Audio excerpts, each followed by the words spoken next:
Hello and welcome to Gary's Scary What the f was that? Will you go out there and see what that was, please? Come on, just go check it out. Leave this running, though. I'll finish the intro while you're gone. Thank you.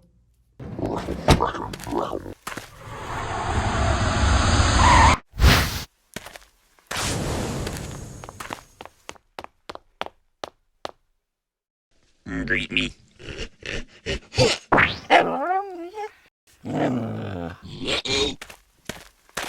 No, no, no.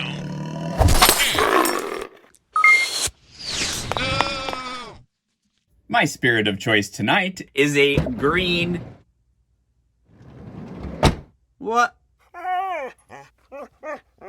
Squatch, you know we can't keep him.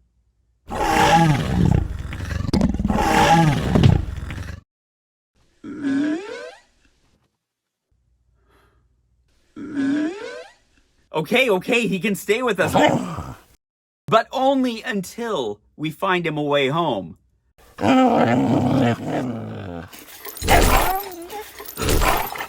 My spirit of choice tonight, while talking about UFOs and aliens, is a lime green vodka, and I'm drinking it, coincidentally, from a NASA shot glass. Cheers.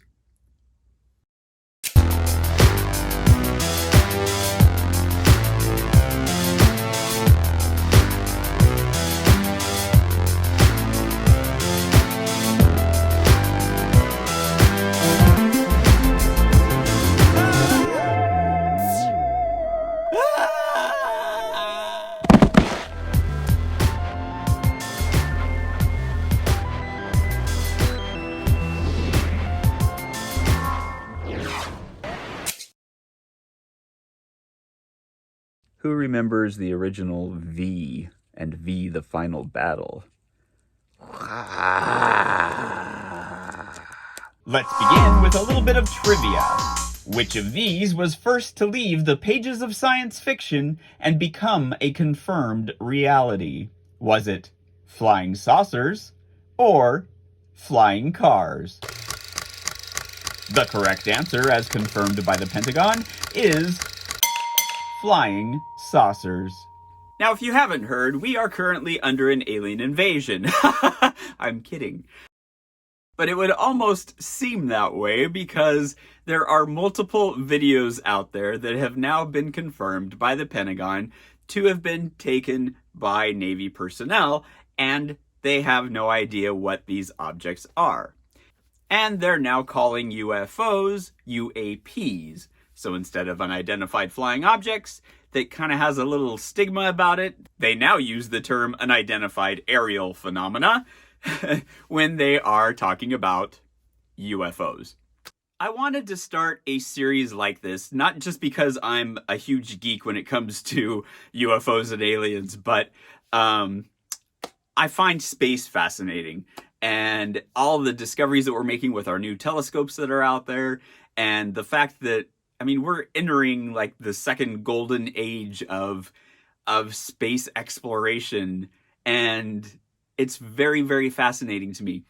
I remember back in my 5th grade science class, the teacher had this sample of something that we could order through him that was a whole bunch of things from NASA, like pictures of the space shuttle missions and signed photographs and a whole bunch of different things. And so he had this one display model kit up there to show us. And we had the week to sign up if we wanted to purchase one. Well, it came the end of the week, and after class, my teacher said, "Hey, Gary, can I talk to you for a minute?" I was like, uh-oh. He said, "Well, you were the only one to sign up for this, so here, you can have the sample pack that I purchased." And I was just like, seriously? I'm the only one who was like fascinated with this stuff? I had an uncle who used to work at NASA in Houston, and I would go down there and visit him and get the tours of some of the places down there. And I just thought it was incredible. So as these things unfold and we find out more about what these UAPs, UFOs, are, I will come out with more episodes to talk about them and to just have a little bit of fun. I like to think of it as a way to keep our minds off of the fact that we're all about to be harvested for food.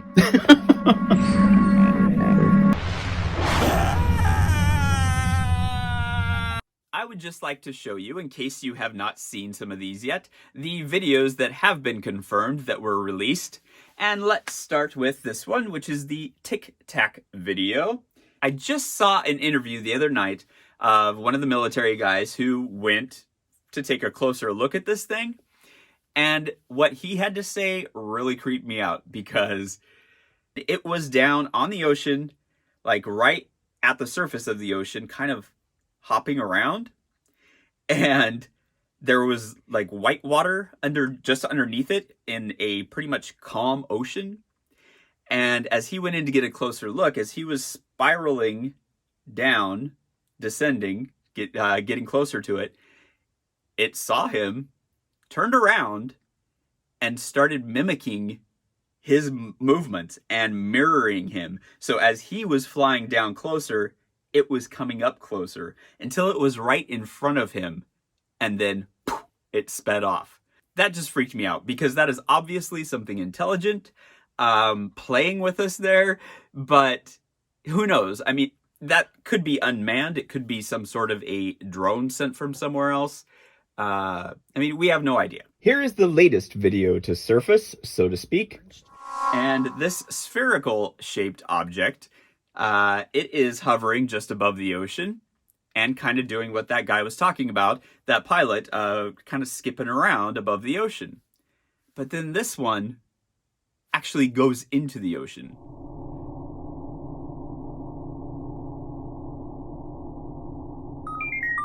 The pyramid-shaped UFO, for some reason, creeps me out the most. And I'm not sure why, but I look at it and I just get this weird feeling up my spine.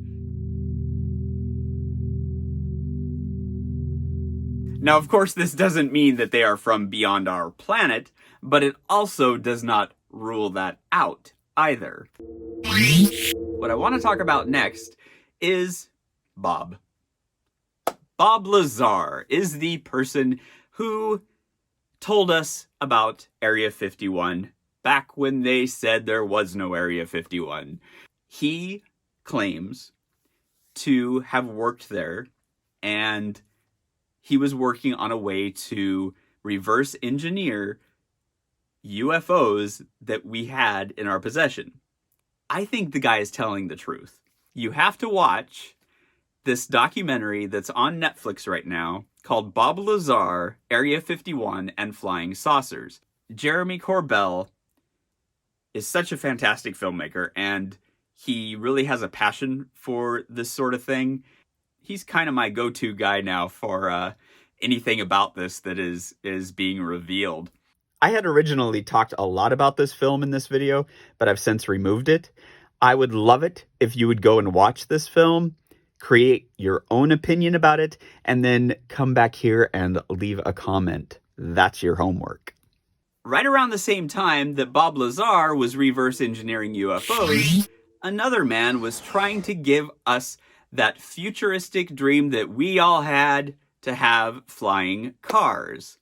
His name is Fred Barker, and he just so happens to be my uncle. And no, this is not the uncle that worked at NASA. This is his brother, and both of them are actually my mother's brothers. The Sky Commuter was its name, and it was in development during the mid-'80s till about 1990-ish. Only 3 prototypes were ever built of the Sky Commuter, and, well, unfortunately, when the plug was pulled on the project, everything in the hangar was destroyed. But one of those prototypes was being stored somewhere else, so it actually survived. Back in 2015, you could have been the owner of this single prototype because it went up for auction and sold for around 70 grand.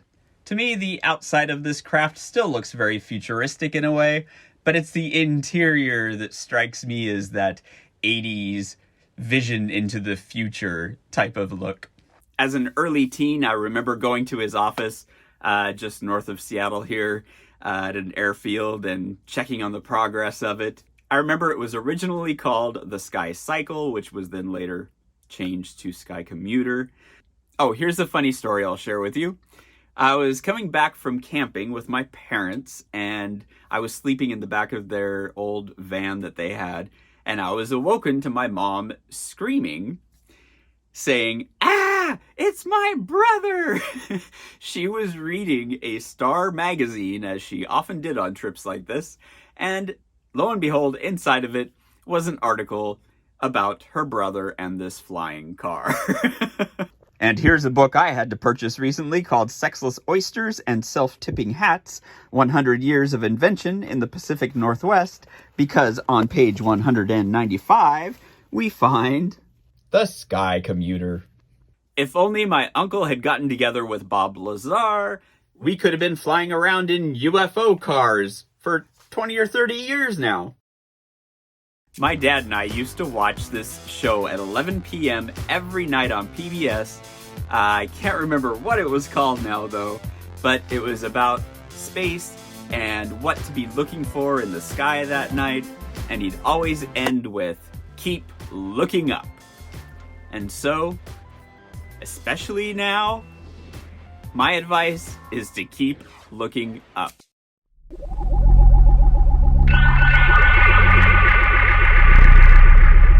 Speaking of flying, I hear planes.